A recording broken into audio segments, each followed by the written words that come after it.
Hey, what's going on, everybody? Today is Wednesday, July 10th, 2024, and you're watching the Daily AI Show live. Today, we're talking about AI in the news because it's Wednesday. Breaking news, overlooked news, good news, AI and industry news, all the news that is newsing this week. With me today, I have Andy, Junmi, and I am Beth. Brian is traveling. Carl may join. We'll see. So we would love to hear from you. Are there news stories that you've thought about this week? Go ahead and pop them in the comments if you're on the live. If you're not on the live, come join us on the live. Pop it in the comments. As we prepare for the show, we don't discuss the news stories before we come on and share. So we're sharing with each other the same way that we're sharing with you. And we'd love for you to share with us. That said, who's got a news story? Andy, why don't we kick off with you? What's your top news story? Okay, I'm pretty excited about this one. So we've been talking on the show about the progression toward artificial general intelligence broadly, but more importantly, the approximation of what a real live worker does in the form of a virtual employee that has not only reasoning capabilities, but agency and the ability to basically perform like a remote worker would and do all the kinds of things that a human employee would be able to do right inside your company. All right, so this is also in the class of what? I didn't even know this company existed, but it's pretty substantial. So the simple news is that a company called Hebia.ai, Hebbia, that I'd never heard of, raised 130 million Series B from Andreessen Horowitz, Google Ventures, and Peter Thiel. All right, so 130 million Series B is an important step. Now, in the terms of, like, I track where funding goes in the world of AI, and you start out with a seed round. Like a seed round is, okay, we're going to give you a little bit of money to see if you've got something. And if you've got something, then that becomes, a Series A round. Now, if your Series A creates a proof that this is a real thing and it's going to go somewhere, you'll get a Series B. And then ultimately, the more successful companies get Series C and so on. So this is a Series B for this company that I've never heard of. Okay, what do they do? Well, first of all, they're already deployed at scale at the world's leading asset management companies, law firms, banks, and Fortune 100 companies, to the degree that they represented 2% of OpenAI's daily volume.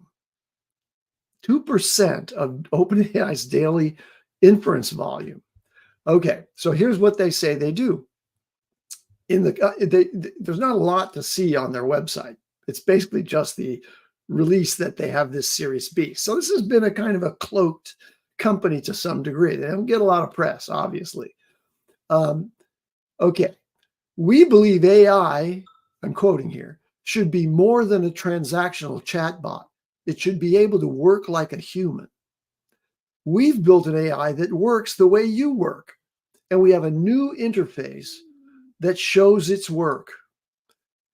Designed for the knowledge worker, Hebia lets you instruct AI agents to complete tasks exactly the way you do them. No task too complex, no data set too large, with the transparency of our new UI, which looks like a spreadsheet. All right, so this is amazing because it's really in alignment with what we've been saying. So here's the confirmation, the validation of the vision that AGI is actually going to happen in vertical ways before it reaches a horizontal, all comers, general purpose, artificial general intelligence. So here's AGI, which is like creating a replicant of a human's ability to plan and reason and execute tasks without a lot of direction. That's happening in this vertical, which is really focused largely at the outset on data analysis. And I actually can share my screen here quickly just to show you just a glimpse from a Vimeo that you can see on a link from their website. Great. let's see if I can show you of what that sort of spreadsheet looking thing looks like. So now you should be seeing it. And you can see that it has columns and rows, but all of these have been generated by the AI in response to just a simple request like you might give to an intern to and analyze our portfolio companies. In this case example, of course, is pitched towards asset managers and venture investors and all that sort of thing. But this AI will do pretty complicated analytical work for you. So you've got a data analyst in your team that is working like another human in the team might and delivers responses like this. And this outcome was literally done not by a single step where it generates this spreadsheet, but by an agentic process behind the scenes that first decided, okay, if I'm going to analyze our portfolio companies, what should I present? What are the data that I should present, and what will make sense? And then it presents this. So lots more to learn about what Hebia is doing since they've just come on the radar screen, but definitely about agents and definitely about AGI being applied in a vertical way to data analytics inside a company. And so very promising. Wonderful, thanks. I have not heard of Hebia either, so great find. Junmi, do you have what's your top news story? Ooh, top news story. Okay, well, I've got two. I've got two prepared for today. Number one is a company called Dreamflare. TechRich talked about them today.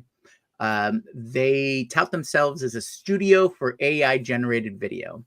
So essentially, they've started up a service that they want lots of creators to join and create AI generated content, and then subscribers can subscribe to that content and experience various narratives and things like that.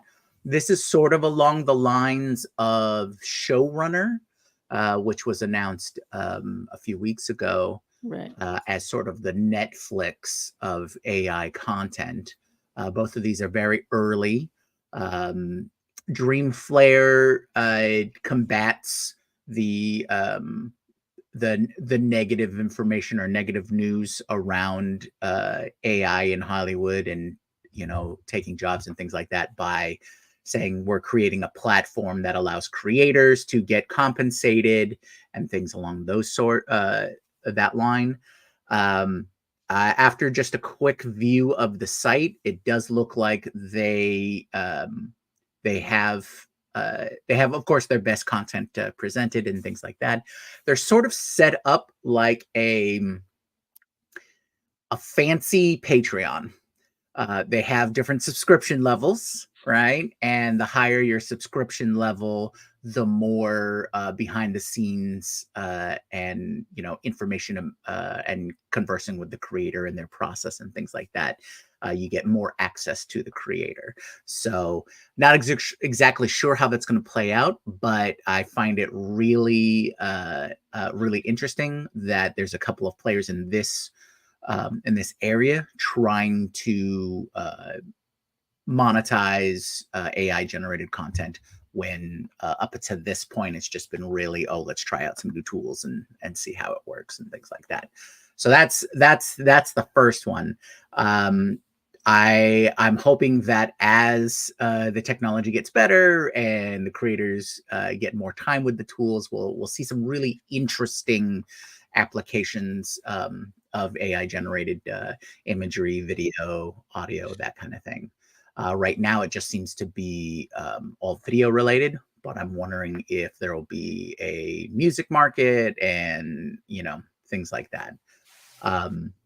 Another platform that might be similar to it is Civit AI, which is sort of supposed to be an open platform of just AI artists being able to put up their content for people to view.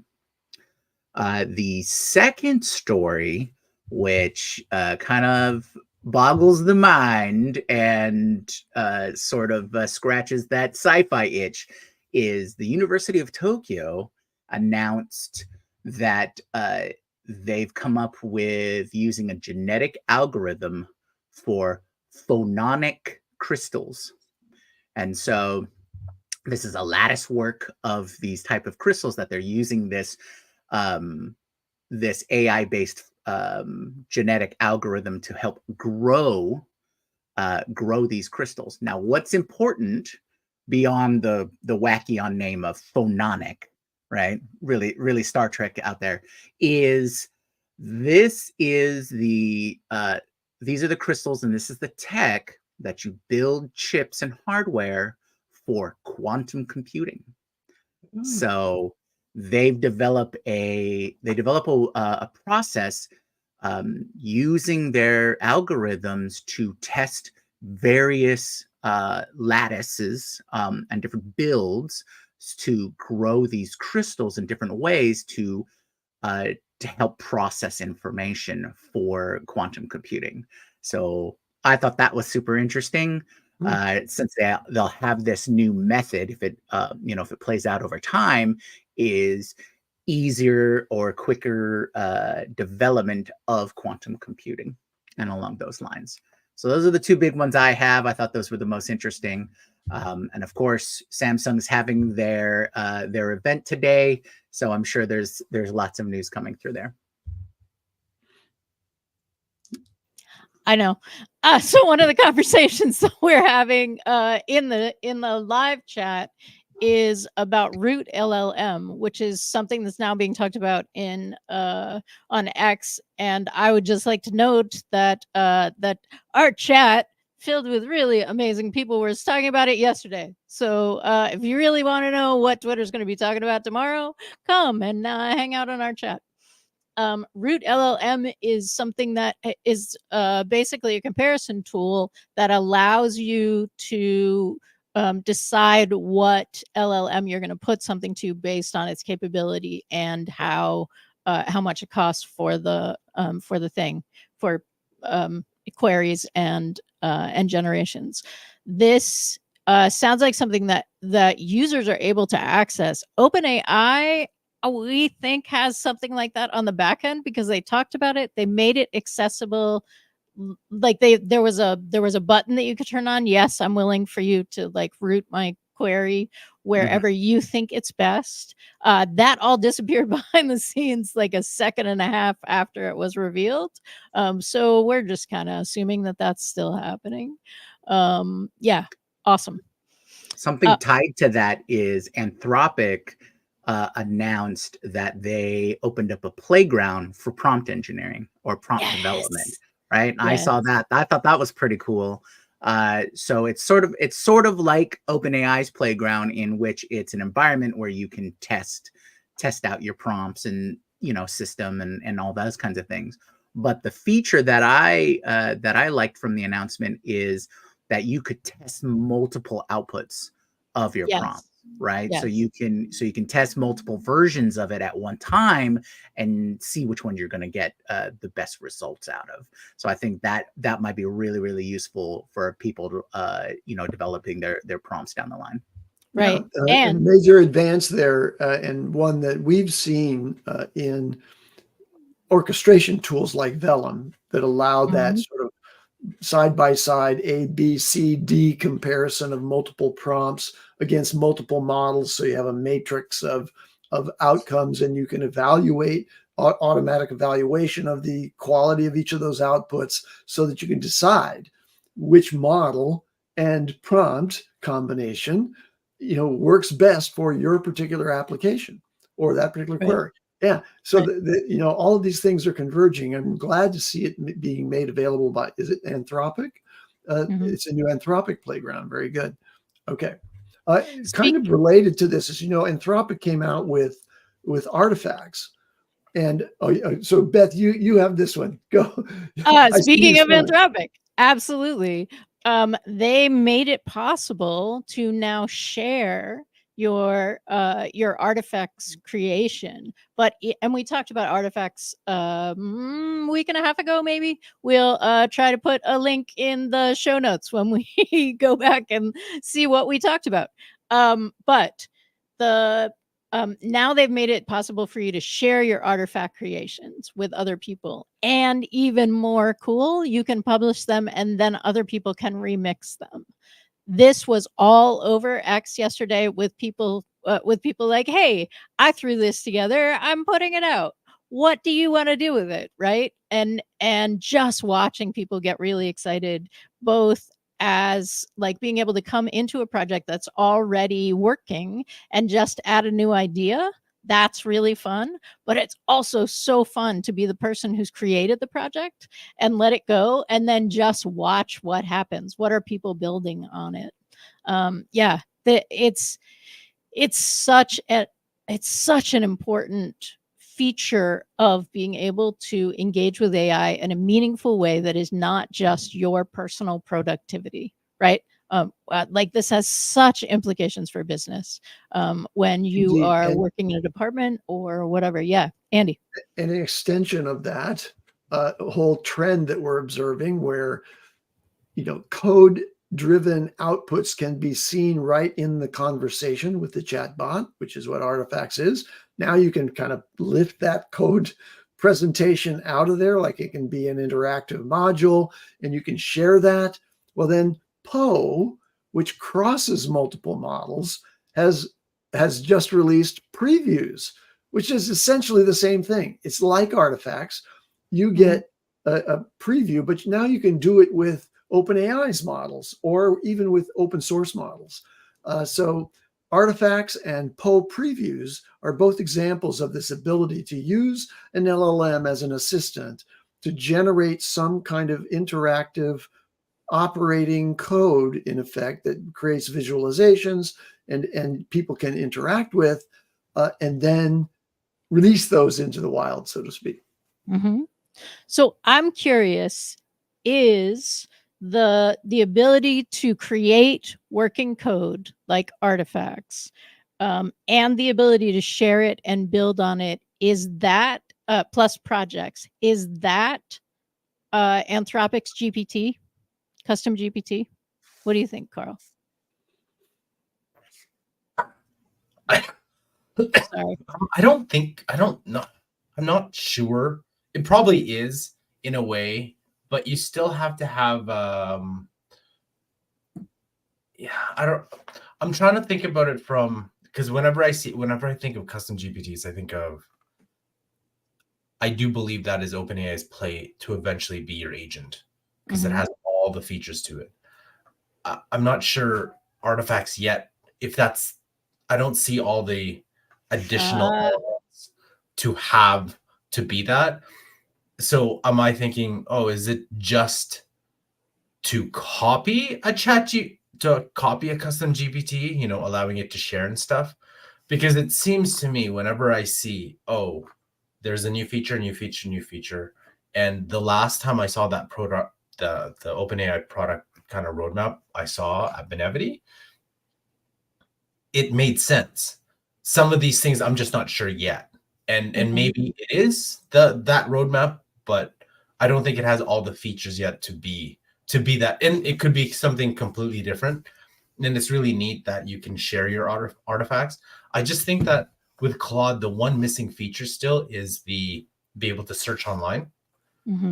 And that's like pretty big piece, which I think still Perplexity is the big piece. Like that's what I use for most of my searches.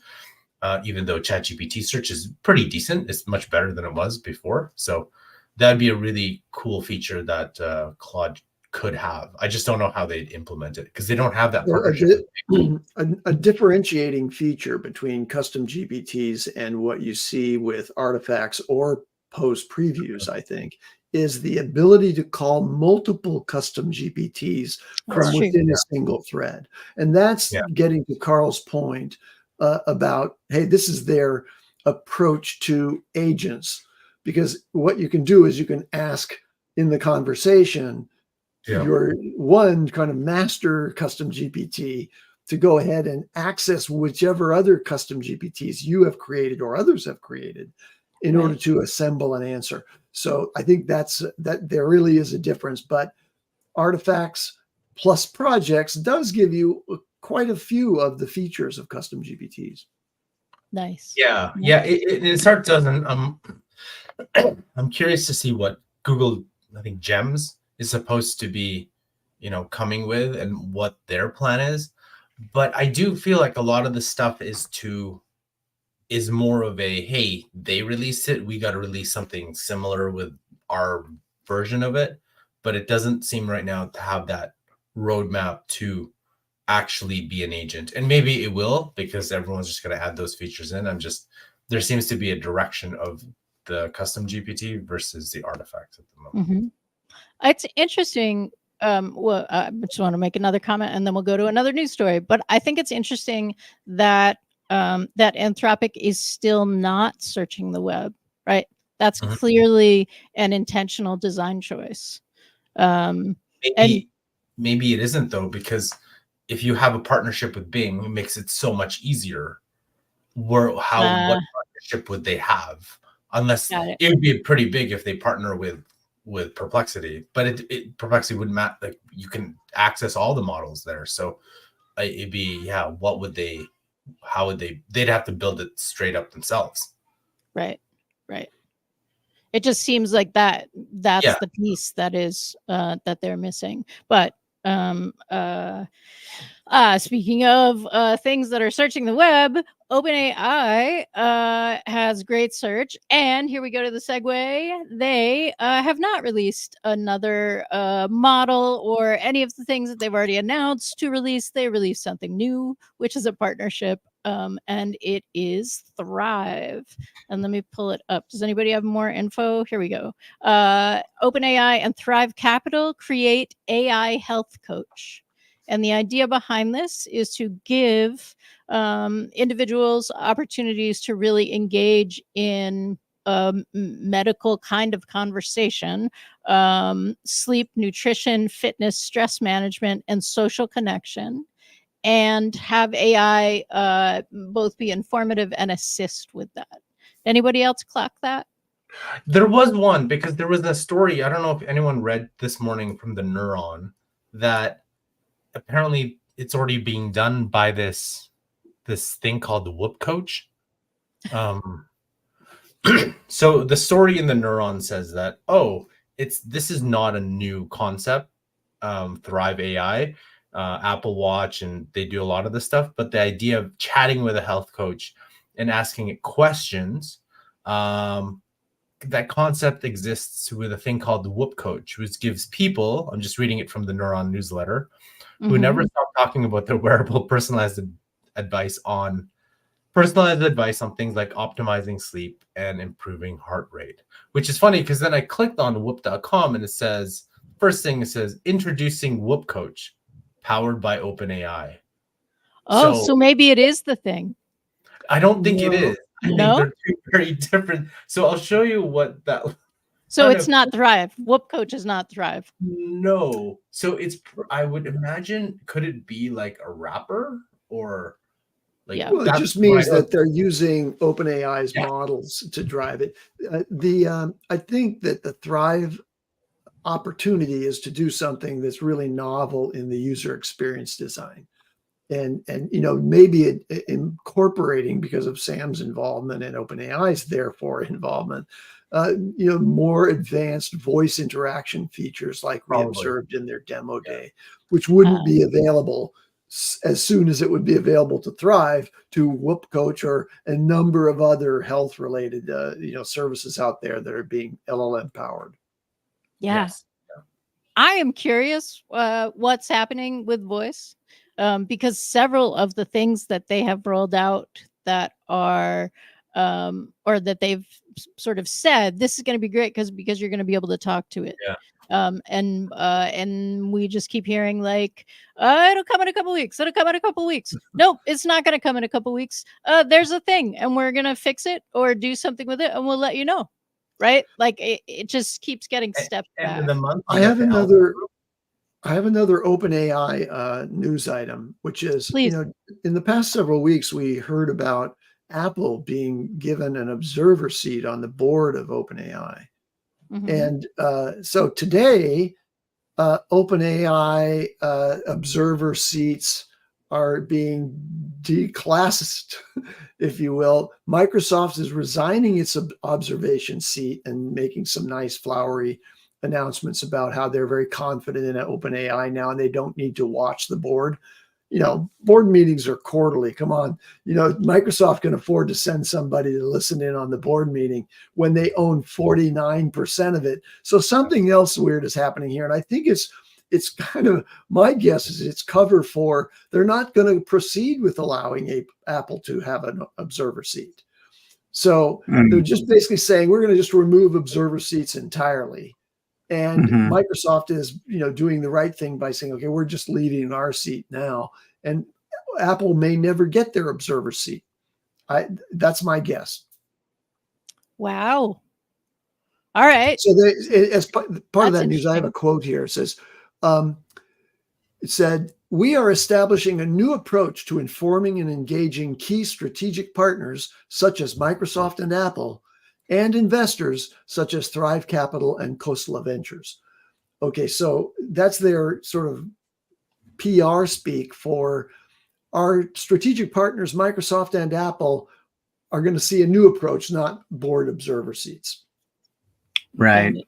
Yeah, I the positive spin, I think, is sort of what they came out with in the PR announcement as well, is the whole observer seat was a reaction to the Sam Altman ousting and rehiring that whole thing, and to just make all the investors a little more a calming influence. It's like, oh, but Microsoft now will have an observer seat to make sure that this stuff doesn't happen again, or we're not as surprised.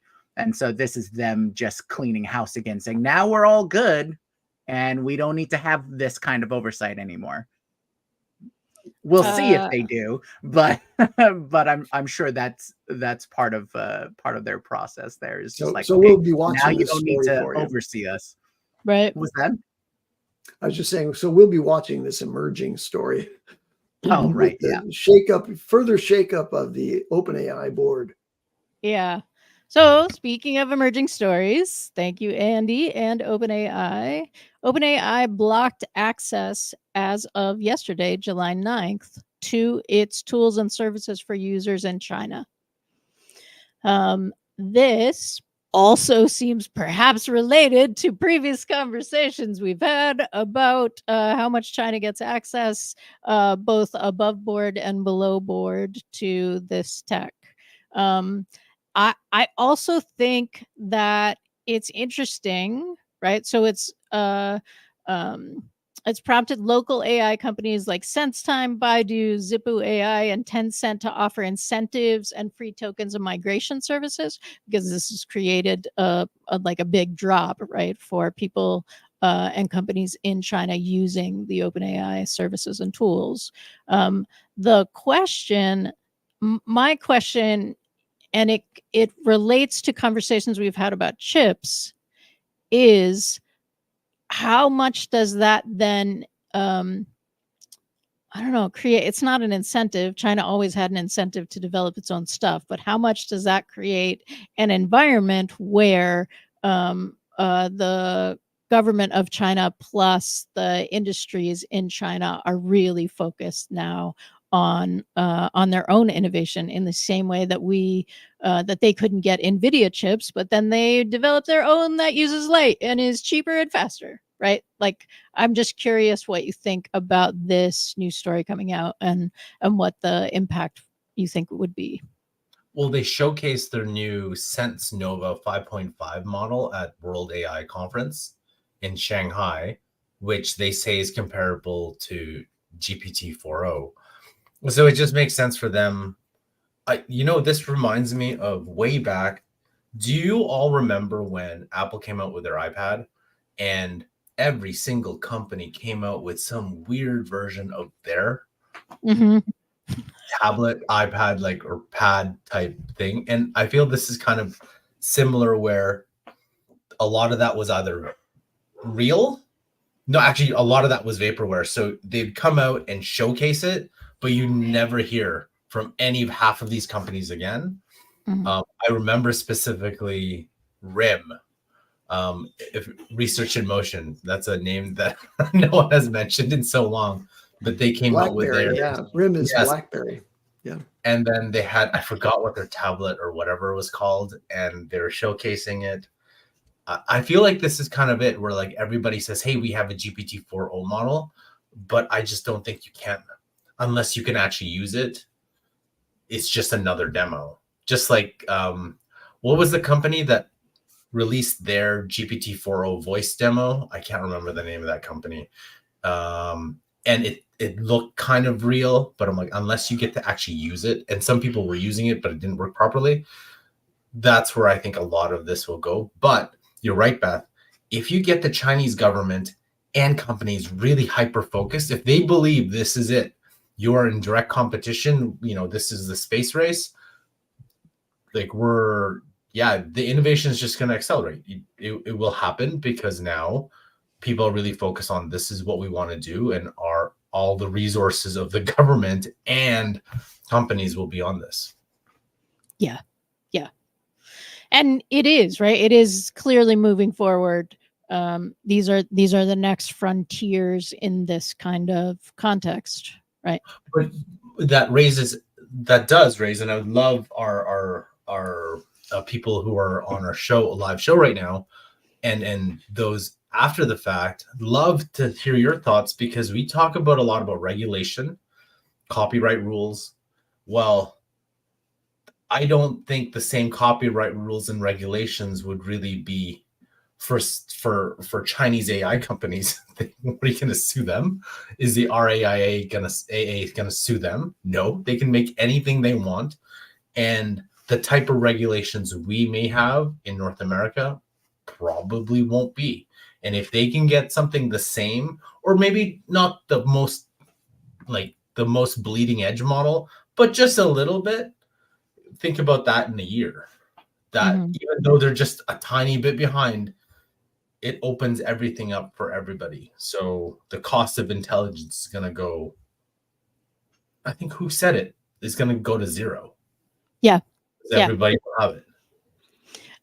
So Logan Fitzpatrick just posted about that as well. And the idea that in some ways, moving the cost of intelligence to zero is really moving the cost of intelligence to the companies that have war chests, because startups aren't going to be able to not have profit for a period of time if everything's moved to zero. And Logan Fitzpatrick is now with Google, moved from OpenAI, and that's how I took that statement. Was like, we're have you seen our like giant warehouse of money?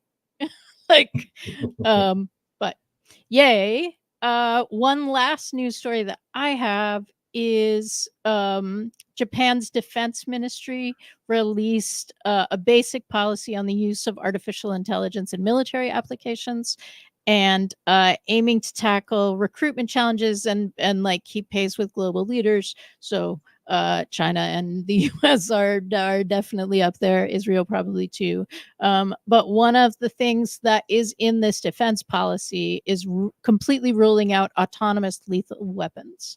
Like, that is not a thing. You can't just say, this is your goal, go take life where you find it, from Japan's thing. Does anybody else see that or have thoughts about that story?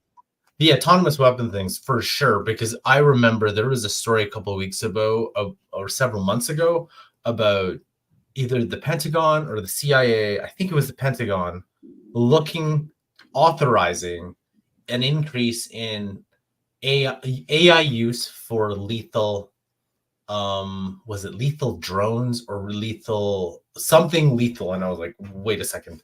And I feel, of all the things that we talk, like everyone's concerned about, I'm kind of in the Jan LeCun camp, where like, it's not that smart yet that it can like blow this world up. But that is more scary, because now you have, because I don't know if you've been watching, the use of drones in the Russia-Ukraine conflict is huge. Now you have autonomous lethal drones that you don't have pilots controlling them. You have AI controlling them, and you have multiple sides controlling. So first of all, like, are you going to lead? Like, I'm thinking, okay, we got to pull some of our troops out because these drones are just coming in and flying and kamikazing everything. But is it going to be like drone against drone, like battles? But even then, like, going to bigger drones, like drone strikes, like now you have autonomous, like, so that, to me, that is very, very negative use of AI. Okay, I have one light one to finish off with. Take us home, Andy. This is a fun one. It could help the planet. Researchers have developed a new framework for a large language model plus reinforcement learning to improve traffic signal control systems. So they're focusing in LLM on understanding how to optimize traffic flow using its control over the lighting system. And we've been expecting this. I've been expecting this. I think, well, where are the smart traffic control systems? And they do exist. I'm sure in certain cities, they must have deployed something that has, an idea that, between these hours, I want to have these lights go longer, and that'll help with the commuting imbalance and so on. But now imagine an LLM that can see in real time what the traffic backlog is at every intersection and figure out how to adjust the timing of the lights so that it releases and restores flow as soon as practical. Yay. That's a good use of AI right there, just to counterpoint the autonomous lethal drones that are absolutely. That's AI making your life potentially better every day. Has nothing to do with spelling or responding to emails. Like, make my commute shorter. All right. So thanks everybody for joining us for today's show. We have a newsletter. You can find us at thedailyAIshow.com. If you haven't liked and subscribed, we would love if you did, because it really helps us out. And we love having new members in our community. You guys are wonderful. Tomorrow, we're having a conversation about LangGraph and agentic frameworks. And Friday, we'll be talking about Runway's Gen 3 model. That is just all over everywhere. And our very own video media expert will be giving us his video media expert opinions. That's Junmi. And because I can't help but make the pun, Gen 3 model is making waves literally, because one of the things that Junmi looks for as an expert is how does it handle water. So we'll find out Friday what Junmi thinks about that. Thanks, and I hope your Wednesday goes well. See you tomorrow. Aloha.